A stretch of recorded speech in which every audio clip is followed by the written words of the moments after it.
Welcome. Very auspicious occasion. The first time in 3 decades that Yom Kippur and Eid al-Adha fall on the same dates. Tomorrow, both days will be celebrated. And curiously enough, Eid al-Adha, although it's a feast, is also the Day of Atonement, because today Muslims have gone to the Kaaba in Mecca to pray for their sins, which I know that there are many. When they finish that and cleanse themselves the next day on Saturday, that's tomorrow on Eid, they will be celebrating. So it's a wonderful, wonderful day, and it's just by happenstance that Peter Gottschalk came up to speak to us.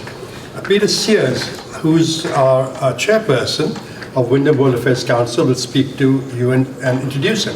But I wanted to ask your attention for a couple of minutes to introduce 2 young people, Oche and Safira. Could you please come up here?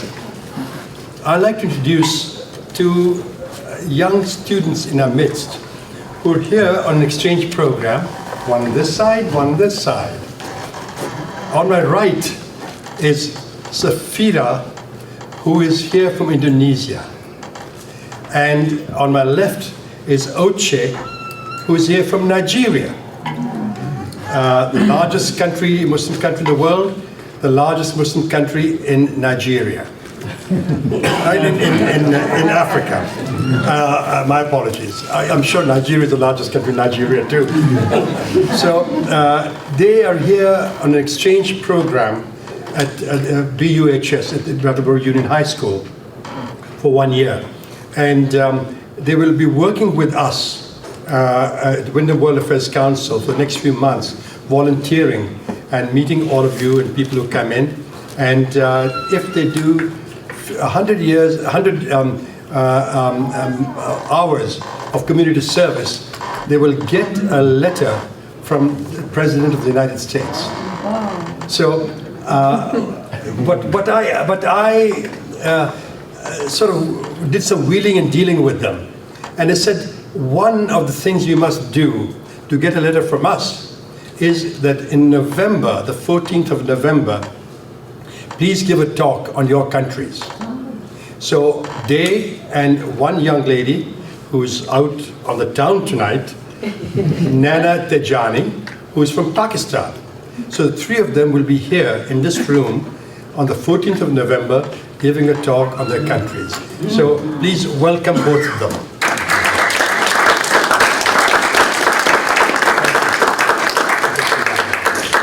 So I'll ask Peter Sears to take over and introduce our guest speaker and welcome. Please come more often. Thank you, Jonathan. Sure. Well, good evening, everybody, and welcome to the second program of the Windham World Affairs Council 2014-15 program series. We've got a really interesting lineup of talks coming up for the season. It is my pleasant duty this evening to welcome Peter Gottschalk, and I am in a minute going to read a few lines from his biography because it's so interesting.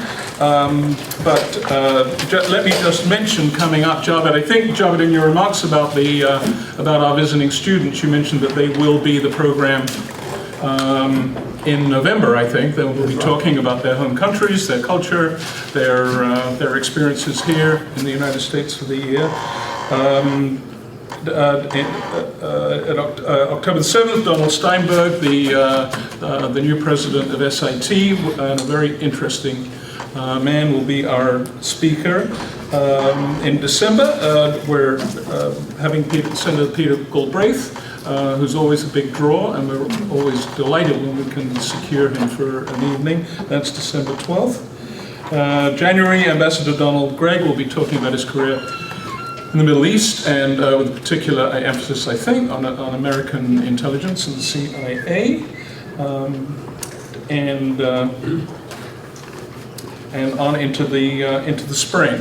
If you're not a member of the council, please think about joining, and I think there are some circulated flyers explaining details and benefits this evening. It's usually part of my little introductory boast that I haven't fact-checked it recently, but we historically have been the only World Affairs Council in the country, and it is a network of councils across the country that's strictly volunteer-run. Others have at least one salaried staffer working on program and things like that. But we put our annual program together just with the efforts of a dedicated team of board members. And if it sounds attractive, please think about joining us. We always can use some extra hands. So in introducing Peter Gottschalk this evening, let me just say that he is a professor of religion at Wesleyan University, received his BA in history at the College of Holy Cross, his MA in South Asian Studies at the University of Wisconsin-Madison, and his PhD in history of religions from the University of Chicago. Peter's research and teaching concentrate on the dynamics of cultural interpretation and conflict on the context of Islam, Hindu traditions, and the West. He is interested particularly in understanding how assumptions of mutual antagonism form between groups despite evidence of religious confluence. He has written and spoken on the topics widely. Among his most recent works is Religion, Science and Empire, classifying Hindus and Muslims in British India, on the history of British representations of Indians during the Raj. Using archival and other sources, he attempts to show how Christian ideals and the coalescing of, quote, Western sciences of the last few centuries shaped the British urge to classify all things Indian, including people, in mutually exclusive categories. An earlier volume demonstrates how Americans have had endemic fears about Islam and Muslims since before the nation's founding. Using political cartoons, Peter and his collaborators show that despite the different forms of Islamophobia, the different forms that Islamophobia has taken in response to shifting social, political, and economic contexts, stereotype Muslims have served as a foil used to prove American normality. And I remember, it must be a dozen years ago now, there was a book came out. I didn't read it, but the title had the dramatic declaration, "The Coming War with Islam." And so these tensions and history are going to be what Peter is going to talk about this evening. So please welcome Peter Gottschalk.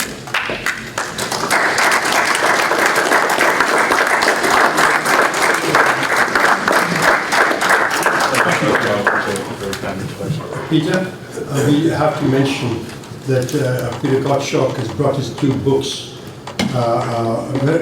American Heretics and Islamophobia. We'll autograph for people interested in. Oh, good. Okay, so you heard that. Great. Thank you. Great, thank you. Well, thank you so much, everybody, coming out on a Friday evening. Thank you very much to Gervais, Peter, and Paul for being such wonderful hosts and having me up. So it's a pleasure to visit Brattleboro. First, I just want to explain where I'm coming from as far as this work.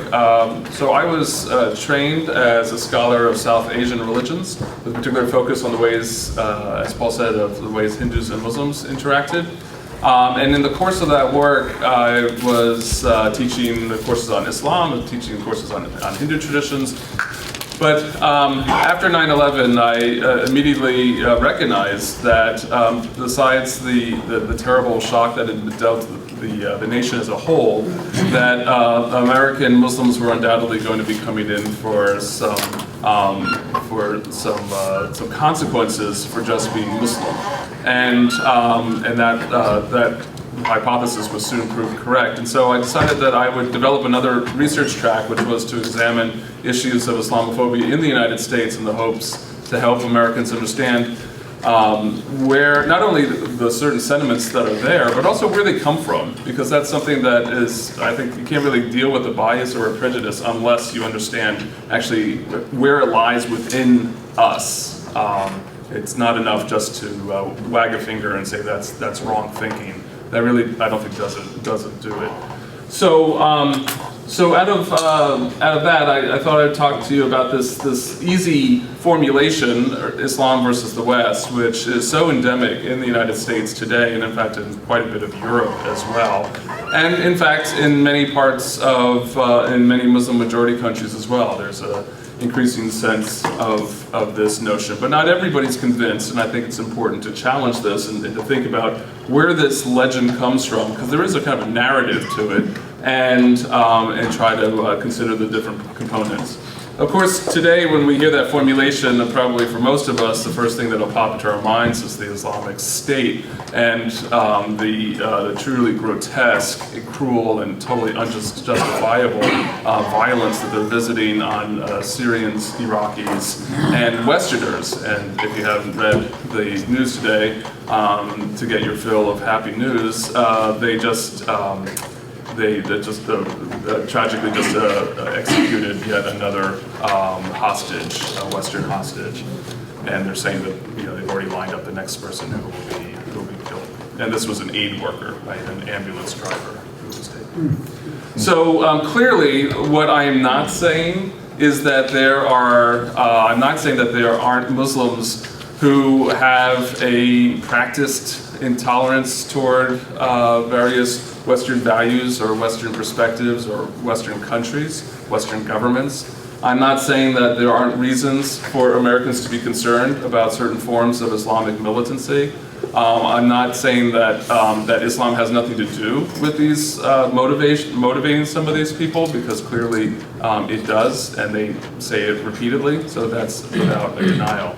But what I am saying is that it's a mistake to take these incidents, many of which are connected, some of which are not, and to extrapolate from that somehow there is a giant, inherent and fated conflict between the 1.2, 1.5 billion Muslims in the world and the however many, probably a billion or so, Westerners that there are in the world. That, I think, is a terrible miscalculation, and one that we have to resist at all costs, because in fact it's playing entirely into the hands of many of the people who are doing this violence, because the violence that was enacted today is just basically political theater in the effort to antagonize the West and to do what the West is doing, which is bombing. So let's then talk about four sources of this legend, and I'm going to move fairly quickly through this because there's a lot of complexity here, and I want to show the different levels of this and the way they interact, and then we'll have about 45 minutes or so of question and answer, so if you want more details, then I'll elaborate. Okay, so skewed knowledge, viewing Islam as a monolith, using Muslims as foils for Westerners, misunderstanding the politics. Okay, so I'm talking about the sources of the legend in the United States specifically, all right? And I'm not going to go through the particular events with which you're undoubtedly very familiar that have given kind of reaffirmation to this legend, things like the 9/11 attacks and the like, because that I think we all know. The question is, how do so many Americans take those events and come to this grand formulation? Let's then look at skewed knowledge. If I was to ask you, with what do non-Muslim Americans associate Islam and Muslim? If we were just going to go walk down to Brattleboro, have a Main Street? Yeah, okay, we go down Main Street and we ask the non-Muslims who we just happened upon in the street as they're going between galleries, what would they associate with Islam and Muslim? Just off the top of your head, just try to put it out there. This is them, this isn't you. Just what do you think that they would say? Oppression, okay, what else? Korean. What's that? Korean. The Quran, okay. Middle East. Middle East. Sharia law. Sharia law. Praying 5 times a day. Okay. Mecca. Mecca? Burqas. Sorry? Burqas. Burqas, all right. Minarets and jihad. People? What people might they associate? Arabs. Arabs? Palestinians. Palestinians? Individuals? What individuals might come to mind? Saddam? Rumi? King Saud. Okay, King Saud. And what places? What places might they be associated with? Said Mecca. What else? Middle East. What else? Saudi Arabia. Saudi Arabia. Cairo. Cairo. North Africa. Yeah. Okay. So let's see if how well I guess what your answers might be. Okay, I got a good number of them. Okay, so these are the ones that audiences usually come up with, and certainly students often come up with. And we see a number of the ones. Nobody said Bin Laden. Boy, some short memories or what? Maybe just like want to push that one right out of one's memory.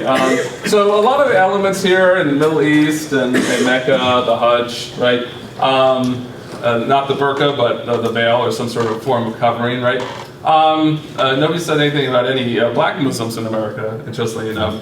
But in any case, so if we were to, let's just go with this list. If we were going to value these, not us, actually, the people on the street, we say, okay, now you gave those words. Now, how do you value them? Are they positive, negative, or neutral? What would you say? Terrorism? Quran? Neutral. Positive, neutral, okay. Mecca? Positive. Positive. Hajj? Positive. Oppression of women? The veil? Negative. 9/11? The dangerous cartoon controversy? Negative. Muhammad Ali? Positive. Islamic State? Negative. Bin Laden?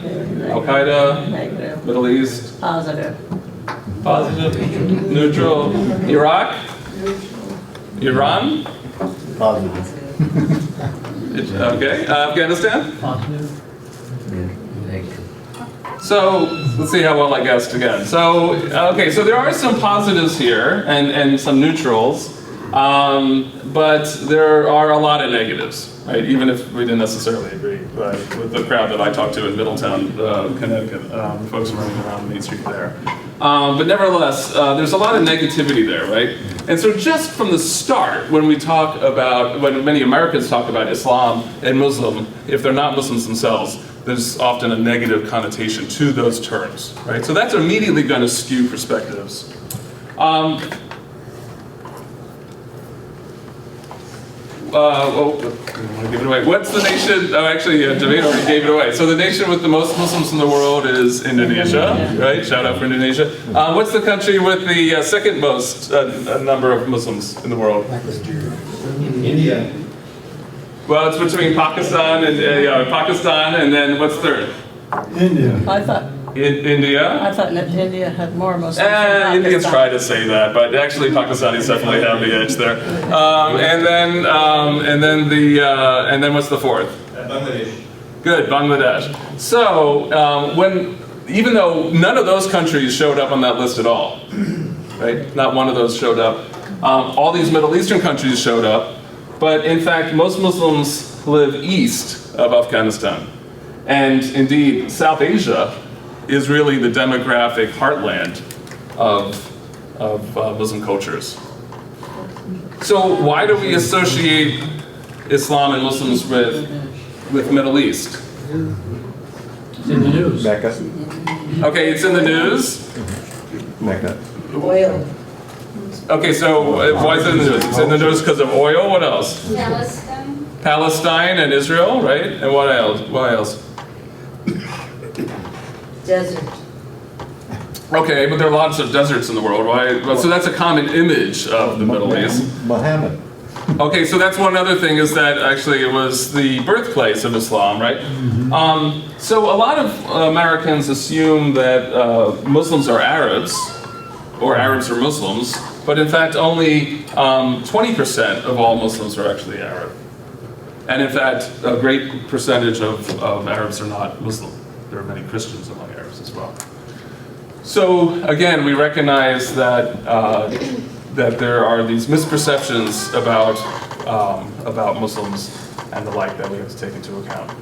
And the interests that lead many of us to associate Islam and Muslims with the Middle East are again oil, Israel, and Palestine, and then continuing political competition, first against the Soviet Union, but then after the Cold War, the concern about Islamists. Right? The concern that Islamists are going to displace certain political actors that are that are serving American national interests. All right, so that's one element. There's some of the elements that are skewing perspectives. Another is viewing Islam as a monolith.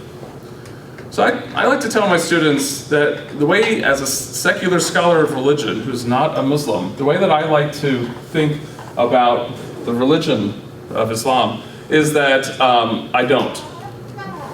Because what is Islam? Right? What is Islam? What would you say it is? Followers of the Quran. Okay, but Islam are the people then? It's a religion. Okay, so but how do you define it? What makes up the religion? Well, it's got Sufis and it's got Shiites and Sunnis and It's a culture. many groups. Good. So the way that you're describing it is talking about the people, right?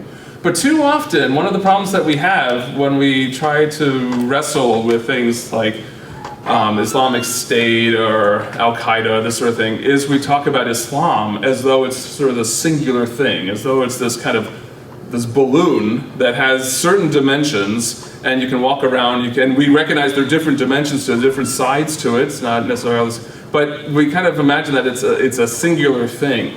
But it's not, right? It is 1.2, 1.5 billion people's different understandings of what Islam is. And as soon as we often hear people talk about, well, you know, Islam says that you have to do this. Islam requires you to do that. Well, I don't hear Islam ever talking, right? Islam is not an agent. Islam is not an actor. Islam is not a person. So it can't do or say or require anything. Muslims may decide that Islam requires something, and that's fine. I'm certainly not saying that Muslims shouldn't be talking about Islam entirely, right? But we, if we're not Muslim, we need to listen to what they're saying about Islam and not try to decide for ourselves. And if we listen to what they're saying, they are not saying a singular thing, right? There are people who call themselves Muslims who say there was a prophet after Muhammad. Well, that doesn't wash with a lot of Muslims, right? But so then are we going to say those Muslims are wrong? Well, how can we say that if we're not Muslim ourselves? So I think the better thing to do is instead talk about Muslims, and when we start talking about Muslims and what Muslims require in terms of in the name of Islam, we find ourselves flummoxed. We can't say anything in one sentence because there are just too many of them, right? Even if we were just talking about what Jews require for Judaism, when there's 6 million Jews in the world, we have a hard time completing that in one sentence, right? So I think that an important thing is for us to avoid notions like this, that somehow this image came out after 9/11, that Osama bin Laden is hijacking. We hear this a lot, that Al-Qaeda or bin Laden or whoever is hijacking Islam. How is that possible? There are it's not one Turkish mosque, as this suggests, but even if it was, there were 1.2, 1.5 billion people in that mosque. How does one person or even one organization hijack the conceptual world, the devotional world, the sentimental world, the emotional world of that many people, right? When we think about Muslims, we realize that's ludicrous. That's not possible. Or another image like this, where the cartoonist imagines Islam, curiously portrayed as only large-nosed, bearded men in turbans, right? So there's also the possibility of stereotypes when we just talk about Islam in general, who are smitten with bin Laden while somebody behind the curtain is pulling the levers, right? Really? Really, 1.2, 1.5 billion Muslims are staring that intently at bin Laden? No. Actually, international polling demonstrates that the vast majority of Muslims absolutely deplore the actions of bin Laden and Al-Qaeda and what they've done in the name of Islam. They disagree with that. So this kind of formulation is grotesquely simplistic, but for the non-Muslim American audiences who see these images over and over and over again, who hear the talking heads on television over and over again, and who listen to the professional Islamophobes, and there are people who actually make their living spreading disinformation about Muslims and Islam over and over again, it gets into their minds. Even though if they have a religious tradition, it's unlikely that they would make a similar sort of gigantic universal claim about their tradition. Right. Using Muslims as foils for Westerners. Now this has a very, very long history, and that's another element that I could talk about more. I'll touch on it now, but if you want to talk about it more in questions, I will. One of the most difficult parts of dealing with Islamophobia and anti-Muslim sentiment in the world, in this country today, is that we don't recognize how far back it goes.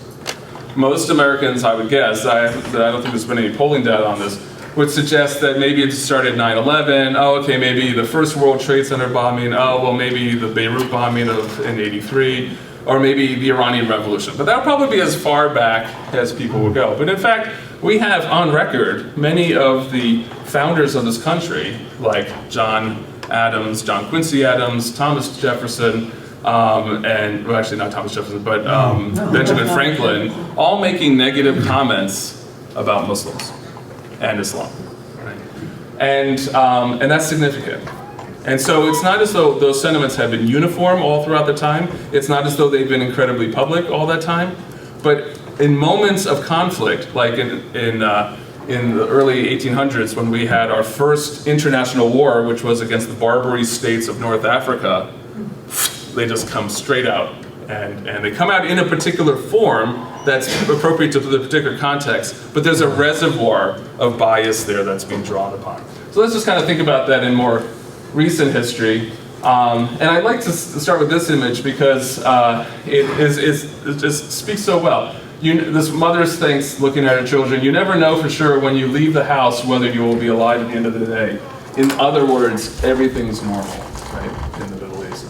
Now that's a really interesting cartoon because actually the record shows that preceding the American invasion of Iraq, as many Middle Easterners were dying of firearms, actually fewer were dying of firearms than Americans were.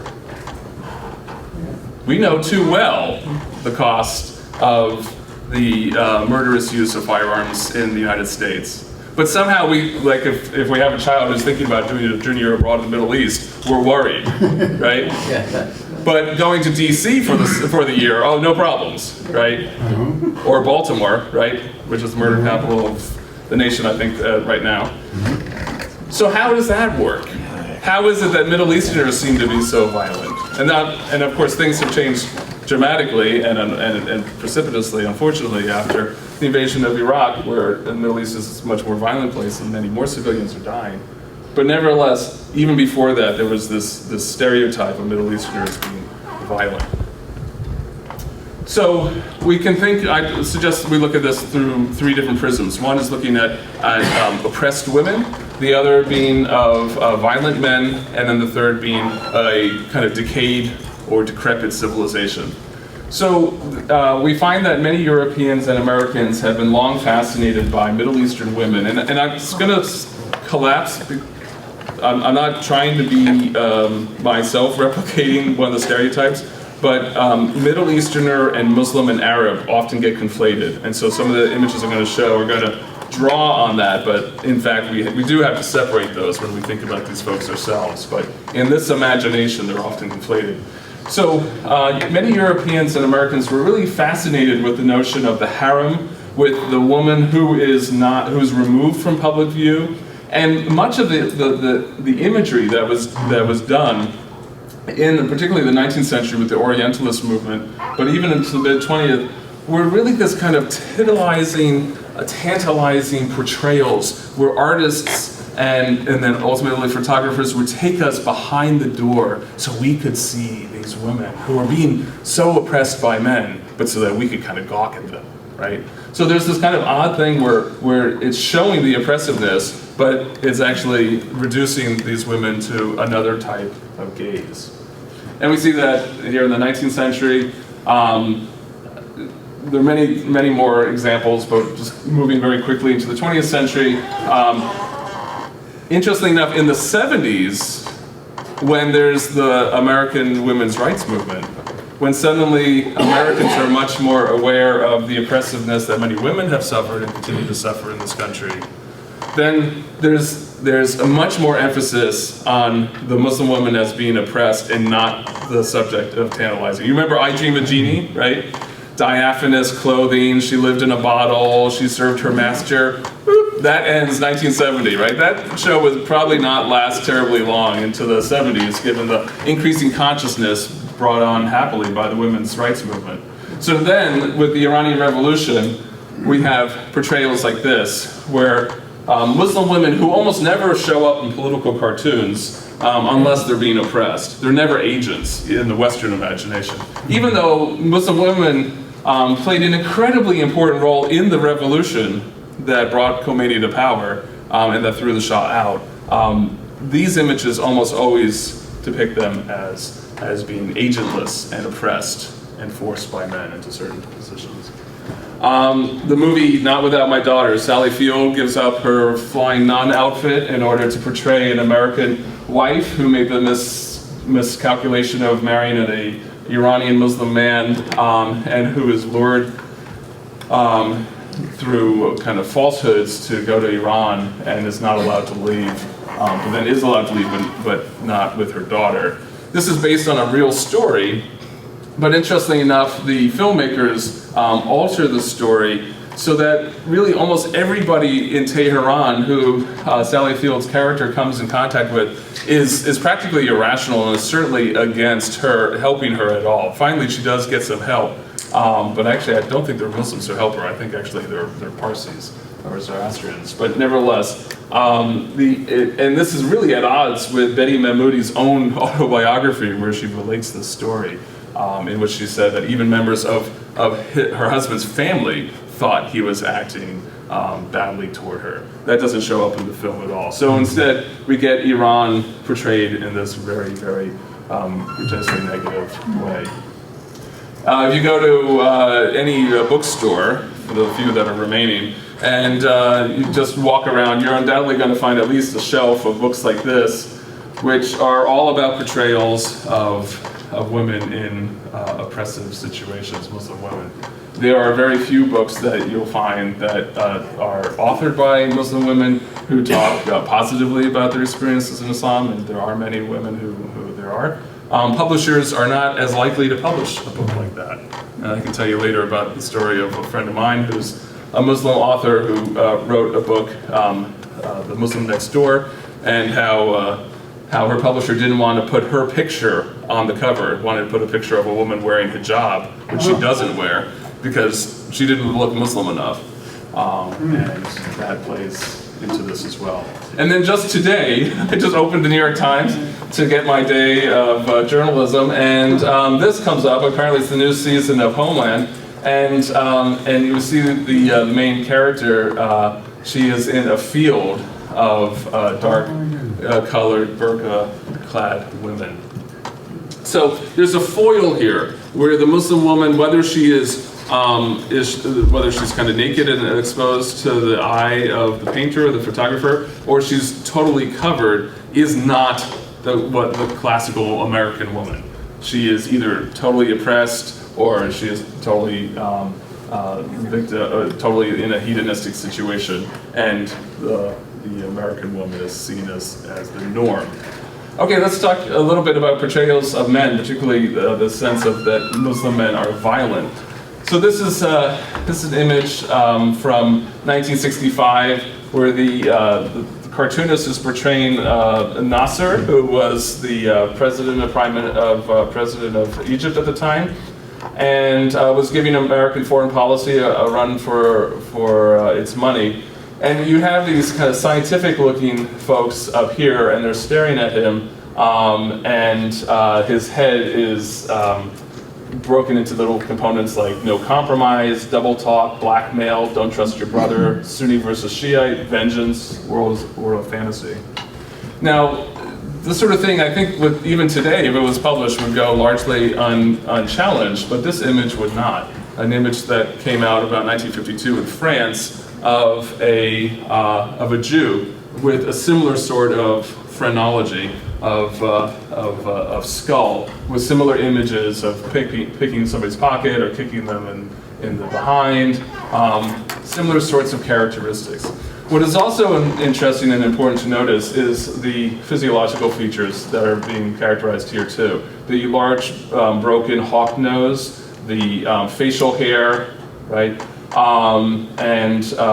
This is a sad reflection of how anti-Semitic stereotypes are also transferred to Arabs as well very often in our media. And that was demonstrated in 1974 when the OPEC oil embargo hit, really knocked a lot of Americans on their heels. Having to wait to buy gas was a new experience, at least since World War II. And this image is from a fairly prominent cartoonist, is particularly gripping, given that it shows King Fahd's Saudi Arabia, of course, being one of the members of OPEC, and he's portrayed with a gasoline nose, which entirely mimics that broken hawk-like nose that we saw previously.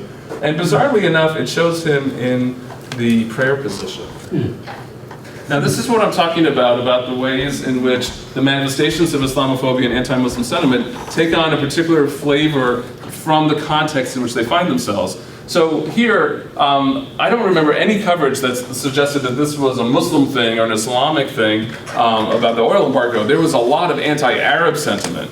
But it nicely demonstrates how beneath the anti-Arab sentiment was still lurking a kind of Islamophobia, where somehow this is the way that King Fahd sits. Another image from the day, same sort of facial characteristics, but then add on the large scimitar. So this is a classic symbol that American cartoonists and also filmmakers have used to demonstrate Muslim male fierceness, is a very, very large scimitar. Which is shows up repeatedly, and it's interesting here, right? So the industrialized nations look like a total hapless victim, but in fact, what's happened? The OPEC has decided to hold back the sale of their own product, right? They decided they don't want to sell oil to certain customers, and yet they're portrayed as though they are wielding a sword and hacking somebody to pieces. How does that connect, right? Would the United States, would it be proper to show Uncle Sam like this and Russia like this because we have protested against the Russian invasion of Ukraine? I think Americans would be outraged by something like that. And then, of course, Muslim men are violent, and part of their violence is directed toward, quote unquote, their women. And again, Muslim women never show up in these cartoons except as objects of oppression. And so here, OPEC is portrayed as a very greedy, libacious man, same facial features, and the importing nations are his captive harem.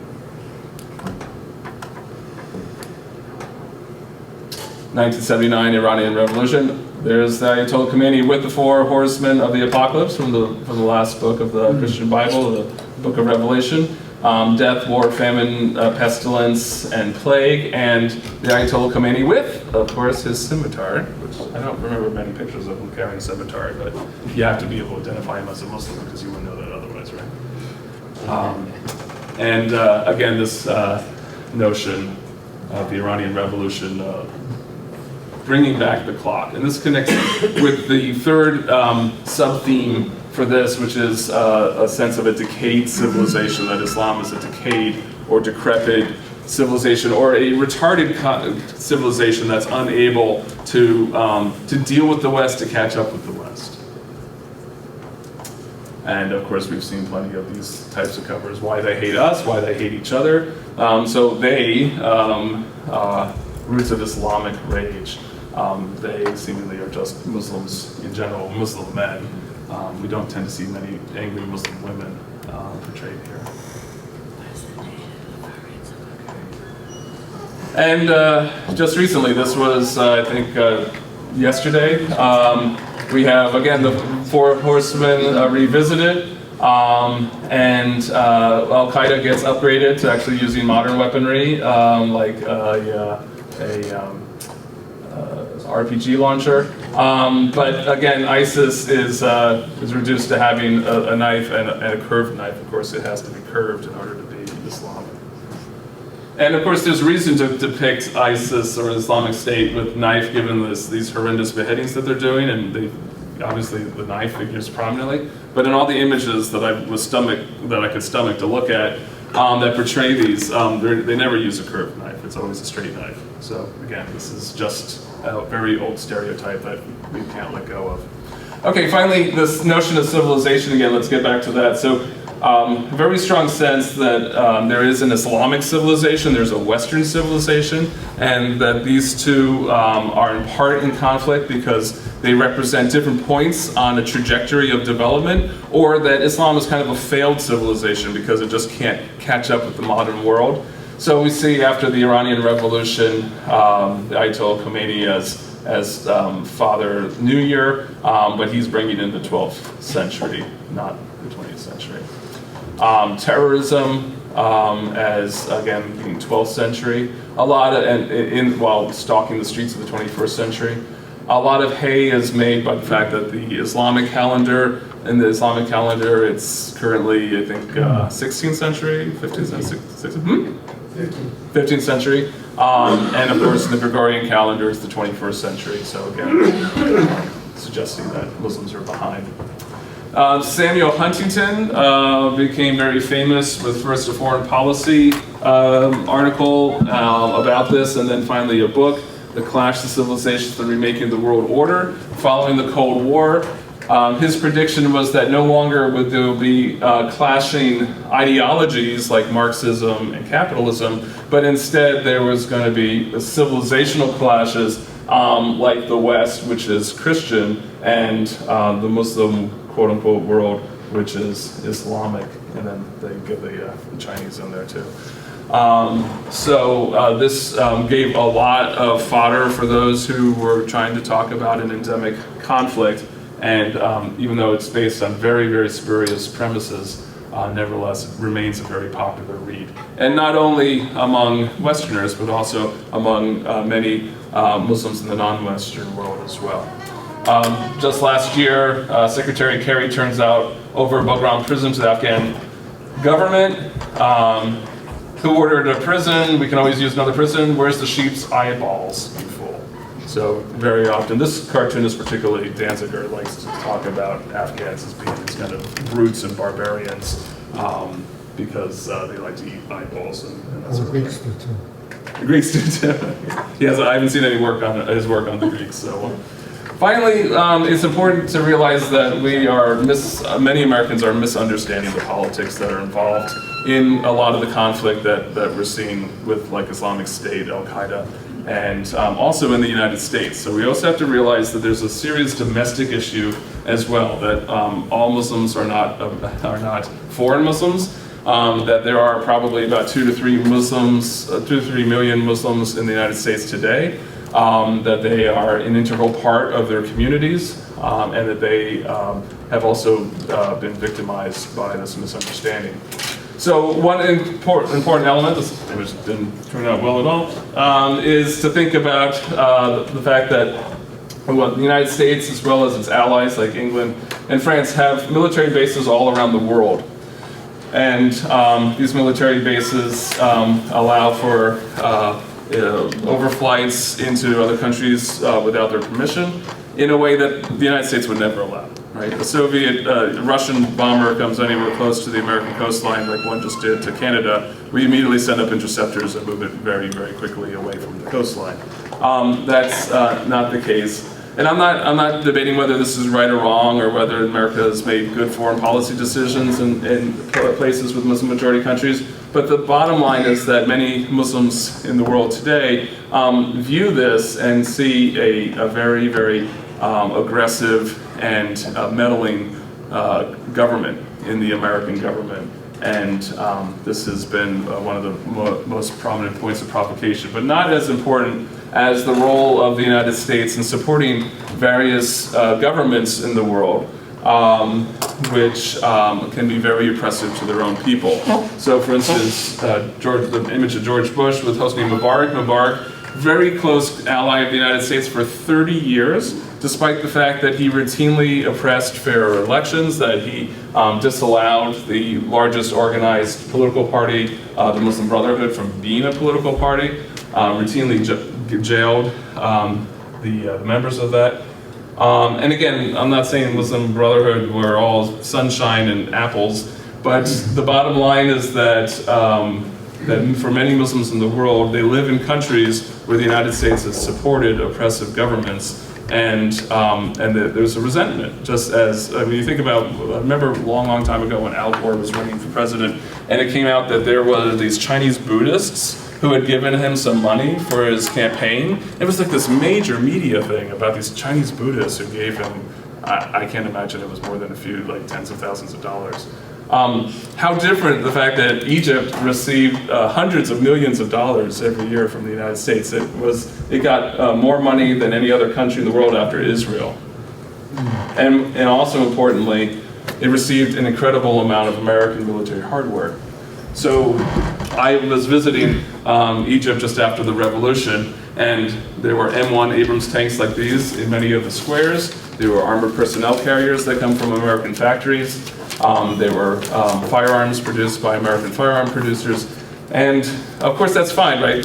American commerce, okay. But the reality is that last year or so, when the military took out the Muslim Brotherhood in a coup, these are the weapons they used, right? And I haven't seen any poll numbers, but dollars for dimes, many, if not most Muslims know, in Egypt, most Egyptians know where these weapons come from. And so you can imagine the kind of resentment that might also arise from there. Okay, so let's talk domestically quickly to kind of finish up. So the situation is not good in the United States regarding Islamophobia and anti-Muslim sentiment, particularly given that things in some ways have gotten worse, not even worse than it was just immediately after 9/11, which seems to be hard to imagine. The favorable numbers and opinions of Islam, according to a Pew poll, went from 2005 to 2010 from 41% to 30%. Unfavorables, interestingly enough, did not rise as precipitously, but this is an important number, that the unknowns have really increased. And so that's an important number to watch for as I'll show in a minute. Relative to other religions, more likely to encourage violence. Again, there's a slight decrease in favorable, agree with that. Not more likely, another slight increase, don't know, a more significant increase. So there's something that's happening to Americans that is making them less sure about Islam than after 9/11, right? Which seems to be hard thing to imagine. Not to be partisan, but these numbers are pretty significant, right? That Republicans are twice as likely to have an unfavorable view of Islam than Democrats. And that's not because I think most Democrats are Muslims. In fact, there are a lot of Muslims who are Republicans as well. If we stretch this out until more recently, using a Zogby poll, which was commissioned by the Arab American Institute, Pew was doing the research on their own dime. We find that the favorable ratings actually increased a bit, according to Zogby, in 2012, but really plummet in 2014. And the unfavorable, again, decreases, but then increases here. But more importantly, again, uncertainty is increasing. So why? Well, one reason we have to take into account is the use of Islamophobia and anti-Muslim sentiment very deliberately by certain politicians, particularly well, first of all, in the 2008 campaign, Obama being a Muslim was something that was trotted out, and not originally trotted out by a Republican. Who first trotted out that suggestion? Anybody remember? Hillary Clinton, that's right. We don't really know who he is, right? That was her line. And one of her staffers was actually traced to an email going to one of the districts suggesting that he was actually a closet Muslim. That person was ejected, and there's no evidence that that person got their directive right from Hillary, so I don't know. But that's meaningful, right? That's meaningful. Islamophobia is not just a conservative matter. It's also endemic among a lot of liberals in this country as well. But in 2010, a number of Republican campaigners across the country made this a major issue, especially around the so-called ground zero mosque issue, which was a misnomer because it wasn't on ground zero and it was not supposed to be a mosque. And so they made this very local concern, which dealt with Lower Manhattan and which had been approved by Manhattan City Commission, into a national issue. So in Nevada, a Senate candidate, Sharon Engel, said Muslims want to take over the United States and implement Sharia. In New York, Governor candidate Carl Palladino said Park 51 is a monument to those who attacked our country. In Minnesota, Tea Party leader Judson Phillips described Representative Keith Ellison, the first Muslim congressperson, as one that says, "Kill the infidels," in support of his opponent. In North Carolina, candidate Renee Elmers runs anti-Park 51 campaigns and describes it as a victory mosque. And finally, in Florida, Tea Party candidate Alan West said, "Islam is a totalitarian, theocratic political ideology. It is not a religion."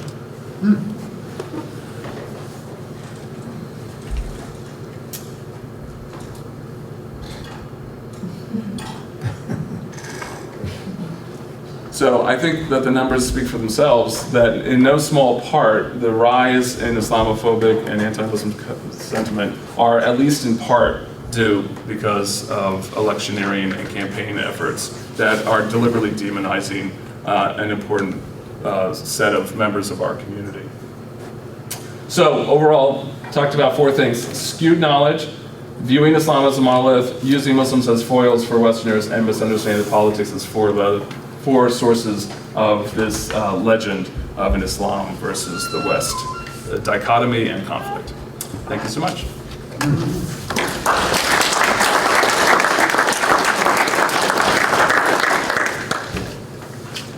Happy to take questions. You commented on or alluded to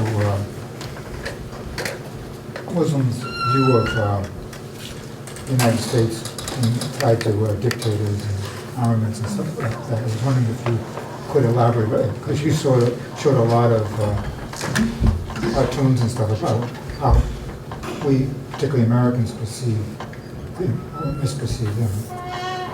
So, you mean Would other you summarize the examples? question, please? Sure. So I'm asking. So are you asking, like, what are some other examples of where the United States was perceived as supporting dictatorial and oppressive governments? Yeah, just in general, the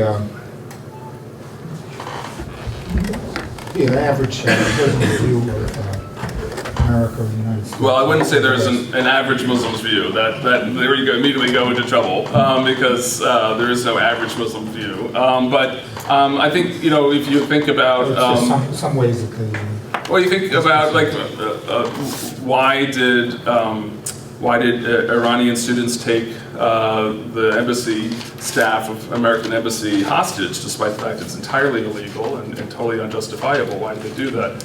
Well, in 1953, the CIA and British Secret Service orchestrated a coup that pushed out a democratically elected leader of Iran in their parliament and helped put the Shah Pahlavi's father actually back into power.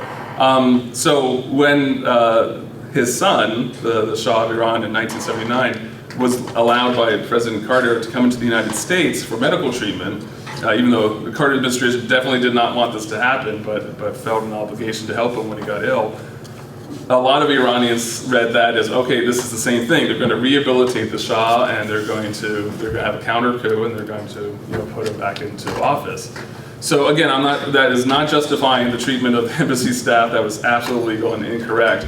But one can begin to appreciate a bit where some of the Iranian sentiments about that came from. Or we think about the fact the United States supported Saddam Hussein's government when he was at war with the Iranian government, even though actually Iraqi forces had invaded Iran right after the revolution. The United States supported Iraq even after an Iraqi warplane inadvertently struck one of our ships in the Gulf with a missile and killed a number of American sailors. Nevertheless, we were absolutely a supporter of the Iraqi government he didn't stop oppressing his people, just because he got American support. So undoubtedly, a lot of Americans, a lot of Iraqis remember that better than a lot of Americans do. And there are unfortunately other examples of that as well. Yes, ma'am. I just wanted to mention, you were talking about books written by Muslim women. Yeah. There's a very interesting book by a professor of anthropology in Morocco about her childhood in a harem in the 1940s. And it's very favorable and interesting and delightful. So, Is that Fatima Mernissi? Or? Yes. Oh, okay. Yeah. Yeah. Something about forbidden dreams, childhood in a harem. But it's very good. But I did really want to ask about the ISIS. I'm struck that if you use ISIL in the Levant, it's talking about not just Syria, but Syria and Lebanon and all of Israel territory. So I think and we don't talk about that in America at all, that ISIL is a much more, in a sense, inflammatory view of what their goals might be. Right. That's true. Yes. I just want to ask you a general question. You're a religious scholar, is that right? What do you think it is about religion in general that gets people in these murderous antagonisms, whether you're Catholic versus Protestant or Sunni versus Shia, or all that? What is it about religion that makes people so crazy? Well, I guess the same thing could be said about nationalism, right? I mean, Stalin not only tried to expand the borders of the Soviet Union, but also killed millions of his own people, and many Soviets put up with it in the name of nationalism. So religion is not unusual as far as being an ideology or a motivation to propel people to violence. There are a lot of things that can motivate people to do that. They tend to be ultimately economically and socially motivated in some sort of way. But it is true that in a number of cases throughout history that some people have used religious motivations, coupling them with other motivations, other identities, and other interests to get people to do terrible things. But I don't think that it's just about religion. There's some people who say, the world would be a better place if there was no religion. Well, then we forget like Martin Luther King and the way that the whole civil rights movement, or a great part of the civil rights movement, was based out of black churches, because that's where blacks in the South could find empowerment.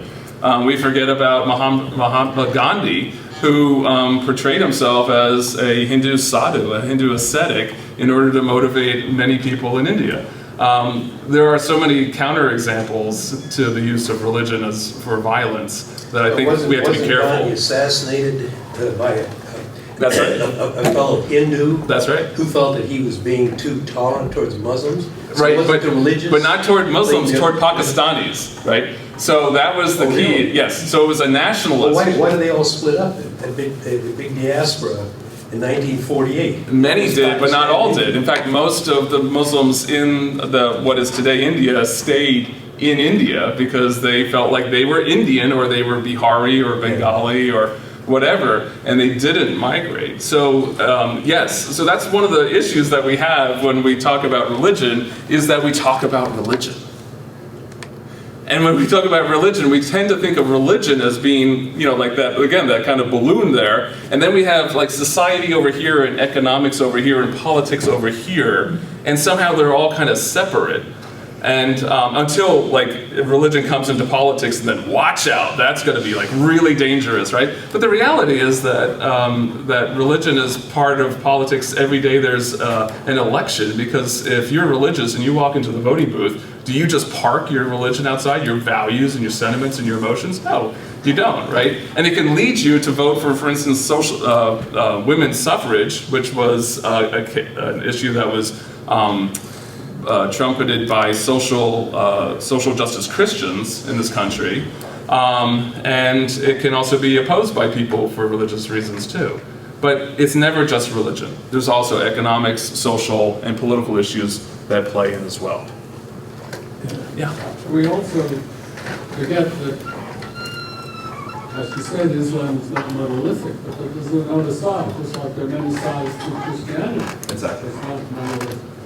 And that there's all kinds of peace-loving testimonies throughout the history of Islam. And even when you talk about Gandhi, how many people know that there was a frontier Gandhi? That's right. And he was a Muslim. Abdul Ghaffar Khan, that's right.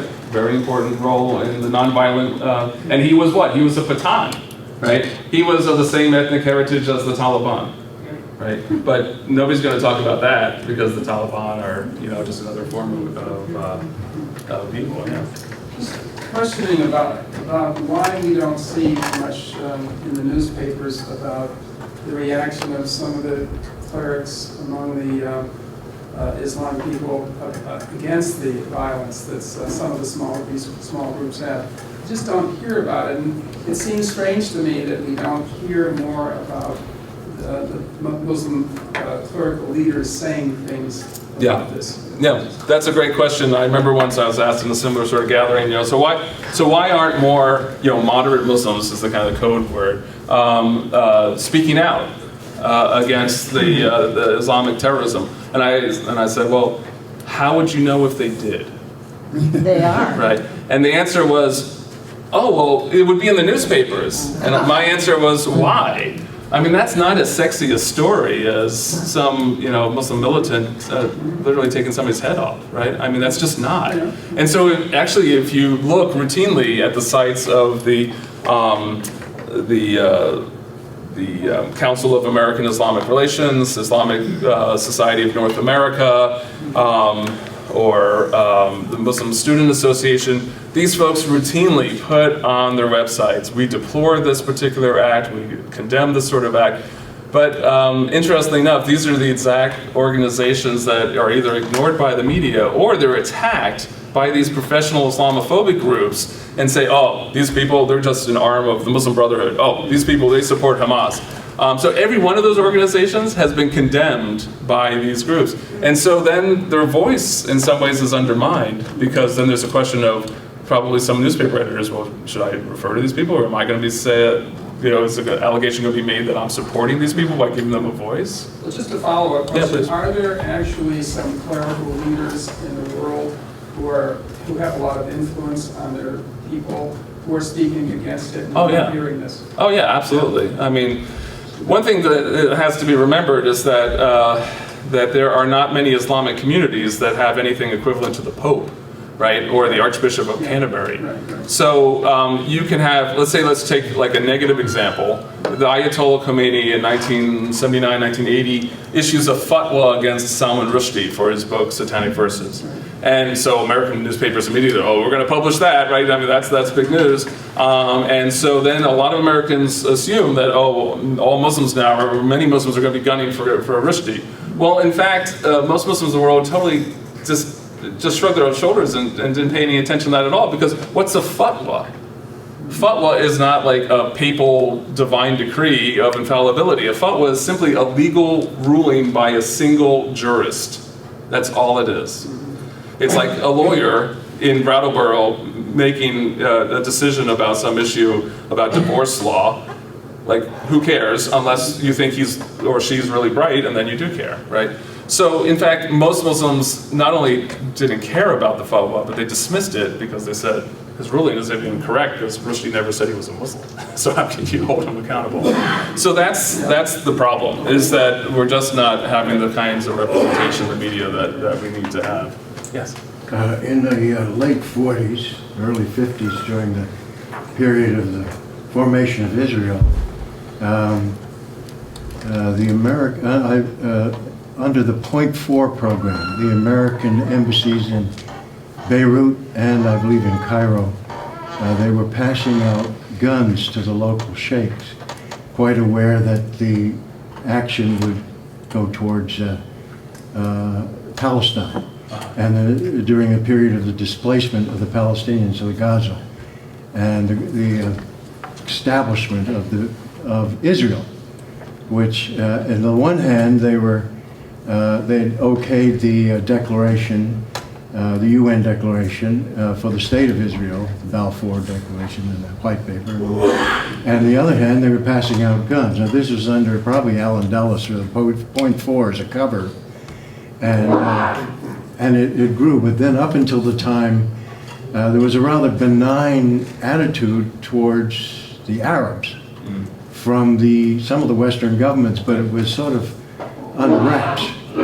And then came the Suez Crisis, and Eisenhower refused to back the French and the British. And the Israelis. And the also Israelis. invaded, yeah. And sort of backed Gamal Abdel Nasser. Right.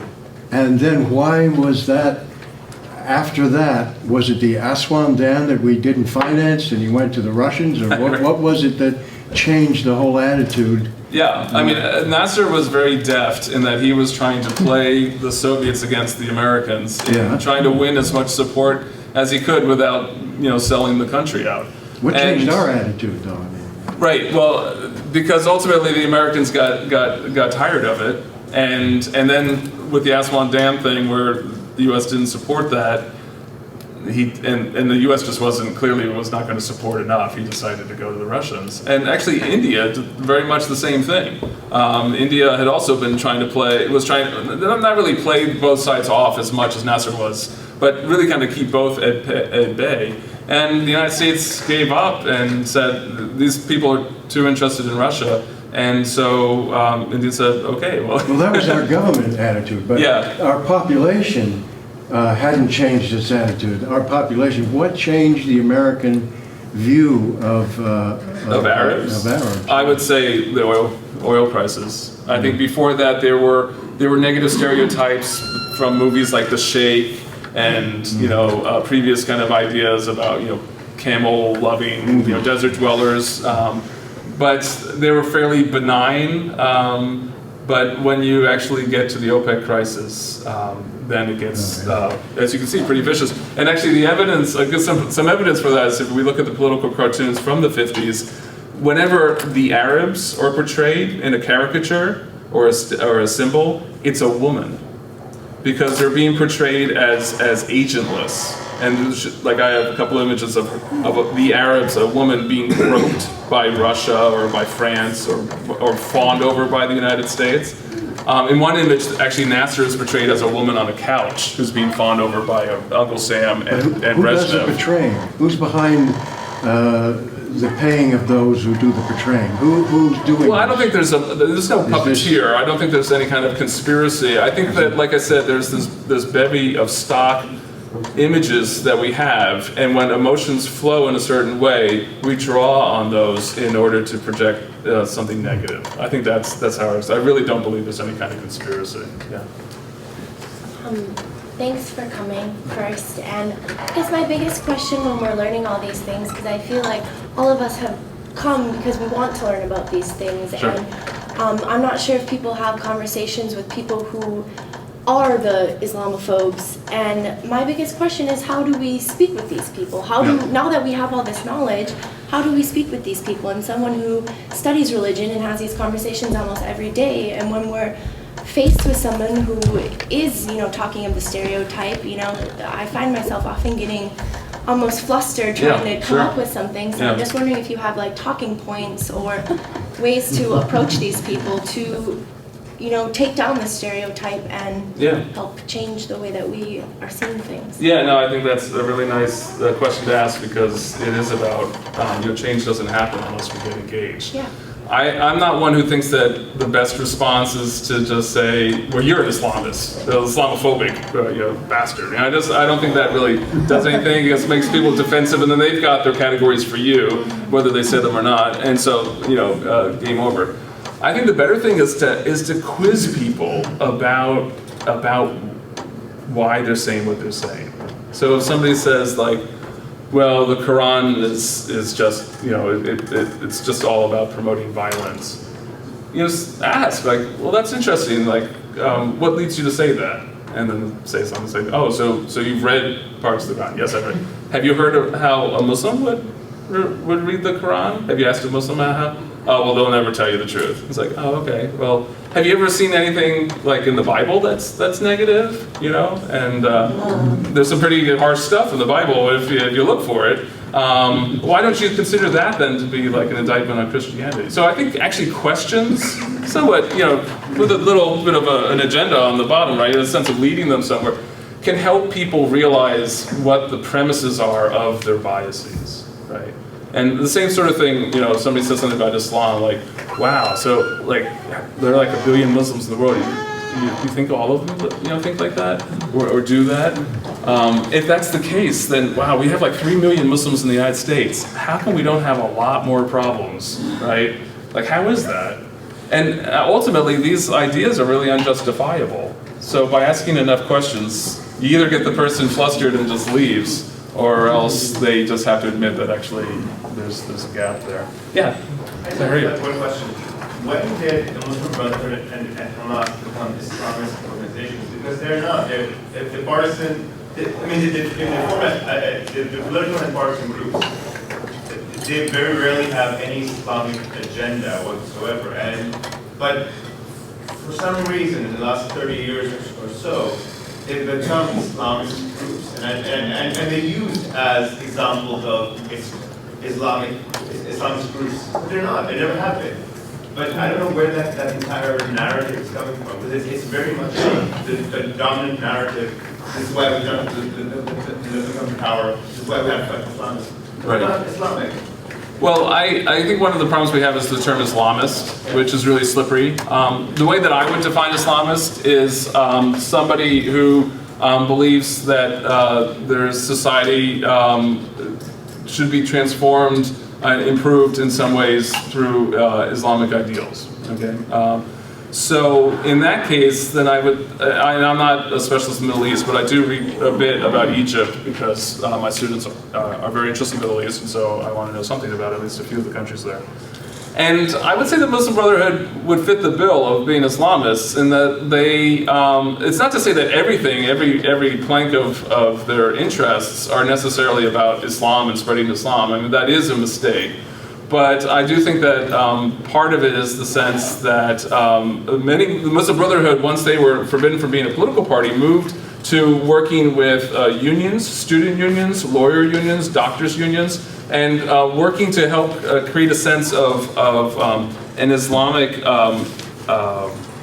reforms, kind of self-reform movements, which would invite people to consider the way that they're living Islam in their own definition, and to consider the ways in which they might become better Muslims. So that was definitely an agenda that they had, and it was a set of programs that they enacted, and that's one way that they remained as a cohesive group, even despite the Mubarak regime's oppression, and also disallow of them being a political group.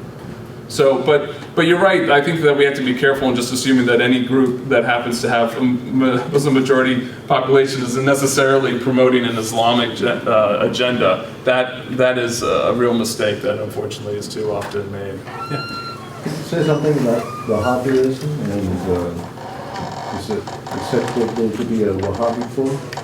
Is there, sorry? Is it acceptable to be a Wahhabi fool?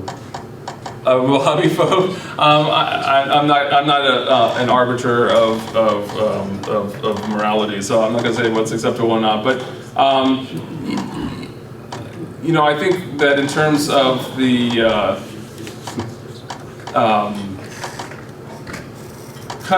basically, I as an American, I'm a firm believer in self-determination. So if society is enamored with a particular ideology, whether it's secular or religious or something else, and they want to self-fashion their society around that, then I don't see anything that one can object to. So in terms of Saudi Arabia, if the majority of the population adheres to a Wahhabi ideology and theology, and that's the way in which they want to structure their society, then who am I to say, to say anything critical? It's another matter if it's being forced upon people externally, and then that is a problem, right? So, I mean, of course, for a lot of Americans, the notion of like Wahhabi justice, like lopping off a hand or lopping off a foot, is anathema. It's like these people are barbarians. Well, a lot of Europeans think Americans are barbarians for capital punishment.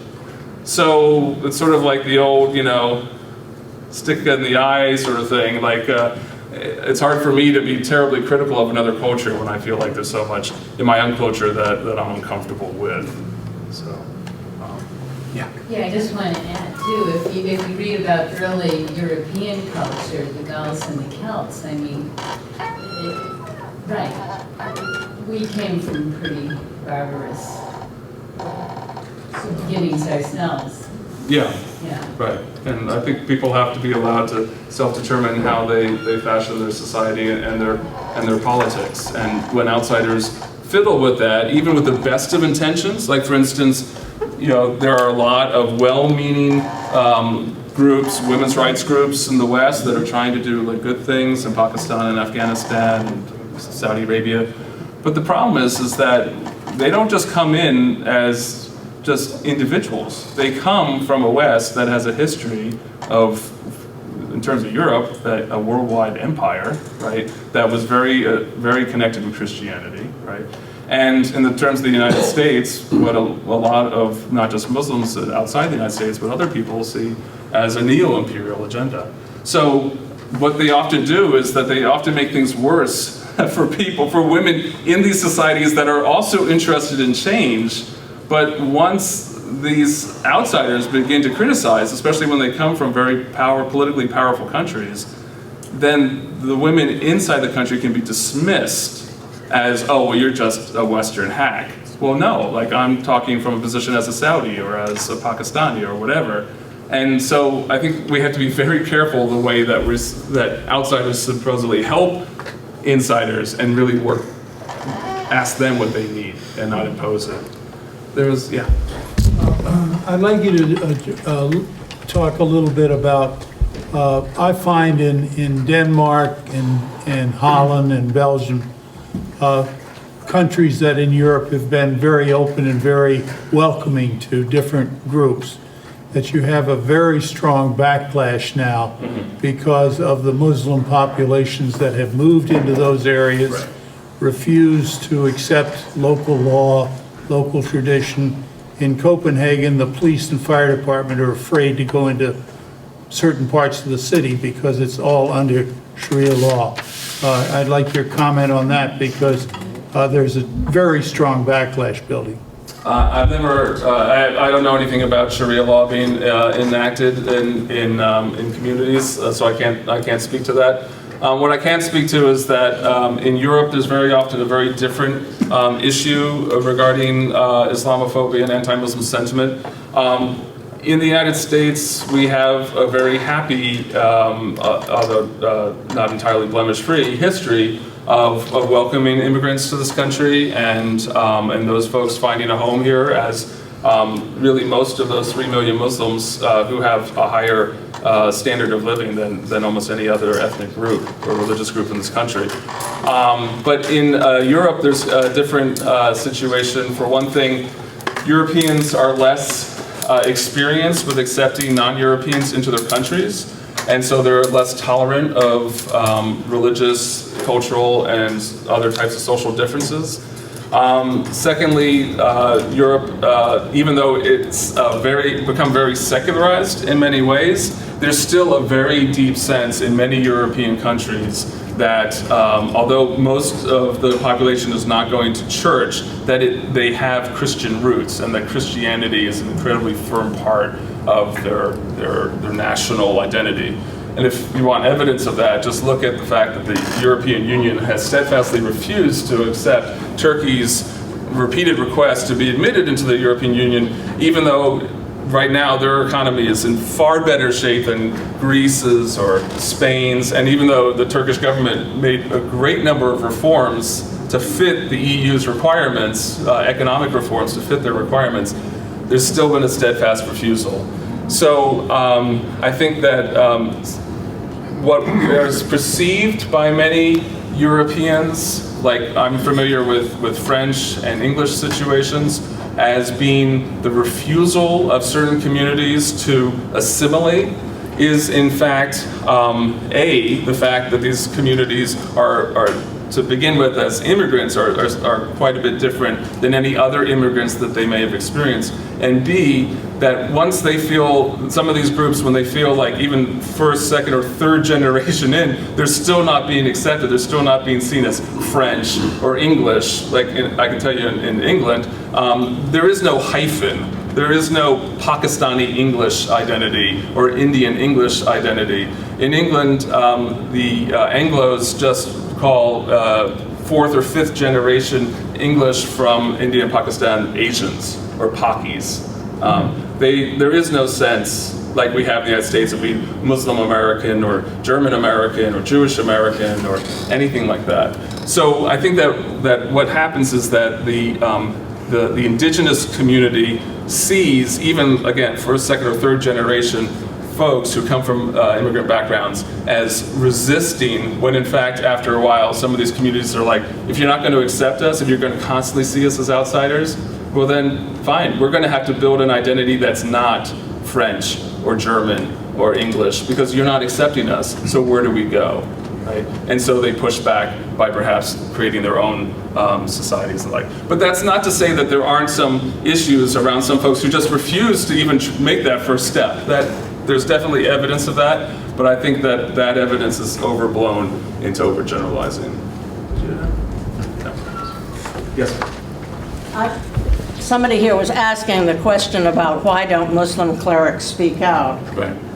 There have been a large number, a number of years ago, who spoke out and sent a letter to Christians, I guess in the United States, I'm not sure, called A Common Word Between Us and You, saying let's acknowledge that our religions as Abrahamic faiths have a common word, love the Lord your God, love your neighbor, and let's work together on that, and let's promote it in the world in common. Right. And the King of Jordan and the King of Spain, Yale University, and many other centers around the world have pulled together the many, many clerics, Muslim clerics, who've said, we have a common heritage, let's build on it. Yep, there have been some very nice interfaith efforts. And the Muslim paper, the Islamic Society of North America magazine, what's it called? Islamic Horizons. It's in our library. You can read about the Muslim communities in America and Canada.